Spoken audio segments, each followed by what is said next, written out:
India गठबंधन अकबरपुर लोकसभा प्रत्याशी ने कैंप कार्यालय में की प्रेस वार्ता। विपक्ष के कार्यकर्ताओं का मनोबल गिराकर ध्यान भटकाने का काम कर रही भाजपा। इंडिया गठबंधन कानपुर देहात अकबरपुर लोकसभा प्रत्याशी राजा रामपाल ने अपने कैंप कार्यालय पाल टावर में प्रेस वार्ता का आयोजन किया। वार्ता के दौरान कहा कि विपक्ष ने पहले ही घोषित कर दिया था कि गोदी मीडिया बीजेपी को 300 प्लस सीट दिखाएंगे, जिससे घपला करने की गुंजाइश बन सके। इस एग्जिट पोल को पहले ही तैयार कर लिया गया था, वह चलाया गया था। चुनाव के बाद इस एग्जिट पोल के माध्यम से जनता के भरोसे को तोड़ा जा रहा है। बीजेपी ये समझ रही है कि पूरे देश का परिणाम चंडीगढ़ के मेयर के चुनाव की तर्ज पर हम बदल देंगे, लेकिन अब की बार ये संभव नहीं हो पाएगा, क्योंकि विपक्ष पूरी तरह सजग है और जन आक्रोश चरम पर है।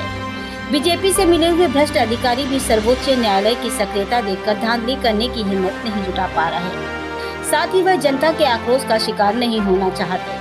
विधायक अमिताभ वाजपेयी ने कहा कि जिस गैर जिम्मेदाराना तरीके से प्रधानमंत्री द्वारा सेना अध्यक्ष का कार्यकाल बढ़ाना एवं पीएमओ के वरिष्ठ अधिकारियों का ट्रांसफर भी चुनाव में करना उनकी हार का सबूत है, जो इससे पहले कभी किसी प्रधानमंत्री द्वारा नहीं किया गया।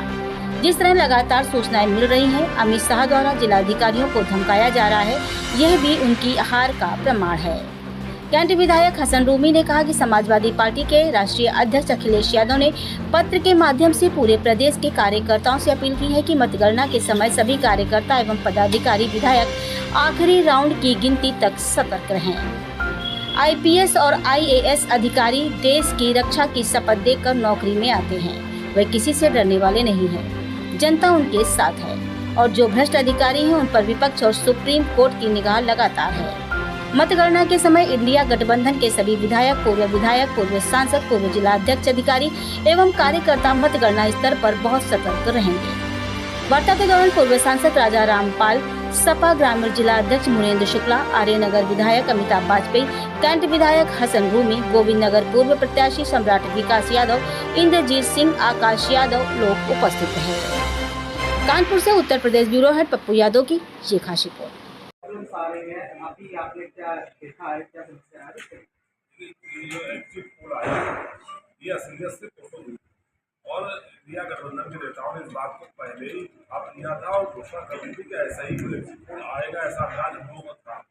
इसीलिए दिल्ली में सारे गठबंधन के नेताओं ने एकजुटता दिखाते हुए ये अपनी फिगर दे दी थी, ताकि हमारा कार्यकर्ता डिमोरलाइज ना हो। और उनकी सीधी योजना मनोवैज्ञानिक बढ़त लेने की थी, अधिकारियों को दबाव लेने की थी और जनता इसकी बात को मानने को तैयार थी।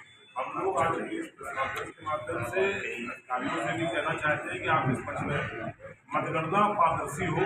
चुनाव आयोग से भी अनुरोध कर रहे हैं कि पारदर्शी और निष्पक्ष मतगणना हो। अपने कार्यकर्ताओं से भी हम लोग ये अनुरोध कर रहे हैं कि आप लोग के साथ में आखिरी वोट की गिनती होने और सर्टिफिकेट मिलने तक मौके पर डटे रहेंगे। हम लोग ना जोश में आएंगे, ना हम लोग गम में जाएंगे। हम लोग पूरे होशो हवास में मजबूती के साथ में, जैसे हमने वोटिंग कराई है, जैसे हमने पूरा चुनाव लड़ा है, वैसे भी काउंटिंग के अंतिम वोट गिने जाने तक हम लोग अपनी मोर्चे पर डटे हुए दिखाई पड़ेंगे।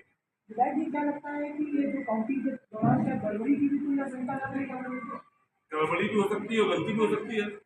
हम लोग चाहते हैं ना गड़बड़ी हो और ना गलती हो, जो मशीन में है वो स्पष्ट निकल करके सामने आवे। इसके लिए जैसा सांसद जी ने कहा, हम लोग कह रहे हैं 14 मशीन विधानसभा गिनी जाएगी और 14 की 14 मशीनों का स्पष्ट रिजल्ट टैबुलेट होकर के घोषित हो जाए, तभी अगली 14 मशीनें निकाल के गिनती लाई जाए, ताकि मिक्सिंग ना हो पाए। ये मिक्सिंग ऑफ राउंड से ही टैबुलेशन की गलती होने की और गड़बड़ी होने की संभावना अधिक होती है। और मतगणना स्थल के आसपास इलेक्ट्रॉनिक गैजेट्स, लैपटॉप, ये सब है जिनसे हम लोग जिन पर आशंकित होते हैं, ऐसी चीज़ों को दूर रखा जाए, ताकि जो शंकाएं मन में वो ना हो और टैबुलेशन और कैलकुलेशन में कोई गलती और गड़बड़ी न होने पाए। मतगणना चक्रवार स्पष्ट, पारदर्शी और निष्पक्ष। देश प्रदेश की खबरों को देखने के लिए अमर न्यूज चैनल को लाइक, सब्सक्राइब और बेल आइकन दबाना ना भूलें।